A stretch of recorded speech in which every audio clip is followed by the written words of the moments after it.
নির্বাচন পরবর্তী সহিংসতায় উত্তপ্ত ভারতের পশ্চিমবঙ্গ রাজ্য। বুধবার স্থানীয় সময় রাতে কলকাতা থেকে ফেরার পথে মধ্যমগ্রামের দোহারিয়ায় শুভেন্দু অধিকারীর ব্যক্তিগত সচিবের গাড়ি থামায় কয়েকজন। গাড়ি লক্ষ্য করে কয়েক রাউন্ড গুলি চালিয়ে পালিয়ে যায় তারা। এতে ঘটনাস্থলেই নিহত হন চন্দ্রনাথ রথ, গুলিবিদ্ধ হন চালক বুদ্ধদেব বেরা। ঘটনার পরপরই সেখানে পৌঁছান নিরাপত্তা বাহিনী। হামলাকারীদের গ্রেপ্তারের দাবিতে স্থানীয় বিজেপি সমর্থকরা বিক্ষোভ করেন। গুলিগালা তো চলতে পারতো বনগা থেকে রাজারহাট গোপালপুর পর্যন্ত, ওখানে চলেনি, ওখানে সুশাসন জারি চলছে। কিন্তু মধ্যমগ্রামে তৃণমূল জেতার পরেই এনকাউন্টার করে গুলি করে আমাদের শুভেন্দুদার প্রিয়কে মারা হয়েছে।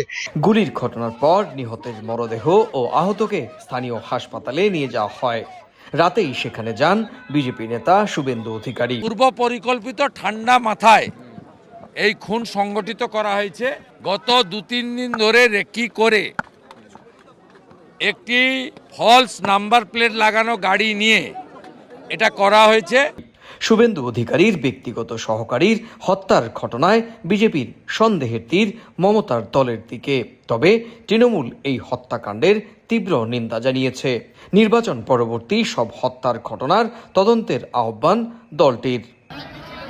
এদিকে বিধানসভা নির্বাচনের ফলাফল ঘোষণার পরই পশ্চিম বর্ধমানে তৃণমূলের পার্টি অফিসে ভাঙচুর শুরু করে বিজেপি কর্মীরা। রাজনৈতিক পট পরিবর্তনের সঙ্গে সঙ্গে পশ্চিমবঙ্গে দলীয় কার্যালয় দখলের হিড়িক পড়েছে। বিজেপি কর্মীদের দাবি, এগুলো আগে কংগ্রেসের অফিস ছিল, তৃণমূল কর্মীরা স্বেচ্ছায় তাদের হাতে তুলে দিয়েছে। দখলের পাশাপাশি সংঘাতে প্রাণহানির ঘটনাও বাড়ছে। বেলেঘাটা, নিউ টাউন, বীরভূম, হাওড়া আর উদয়নারায়ণপুরেও তৃণমূল বিজেপি কর্মীর মৃত্যুতে উত্তপ্ত হয়ে উঠেছে গোটা রাজ্য। মুর্শিদাবাদে গুলিবিদ্ধ হয়েছেন এক সিপিএম কর্মী।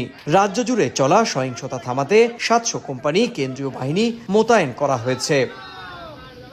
এদিকে পশ্চিমবঙ্গে প্রথমবার সরকার গড়তে চলেছে বিজেপি। বিধানসভায় দলনেতা ঠিক করতে দফায় দফায় বৈঠক করছে দলটি। পশ্চিমবঙ্গের মুখ্যমন্ত্রী পদে সবচেয়ে বেশি আলোচনায় শুভেন্দু অধিকারী। রাজ্যে গত কয়েক বছর ধরে তিনি বিজেপির প্রধান মুখ। ভবানীপুরে মমতাকে হারানোর পর তার মুখ্যমন্ত্রীর দাবি আরও জোরালো হয়েছে।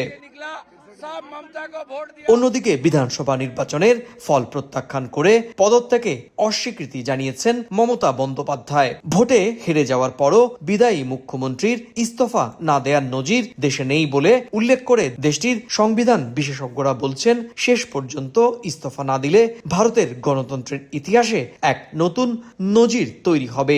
তবে 7 মে তৃণমূল সরকারের মেয়াদ শেষ হয়ে যাওয়ায় ইস্তফা না দিলেও আনুষ্ঠানিকভাবে এদিনই মুখ্যমন্ত্রীর পদ হারাবেন মমতা। সুব্রত আচার্য, সময় সংবাদ, পশ্চিমবঙ্গ, ভারত।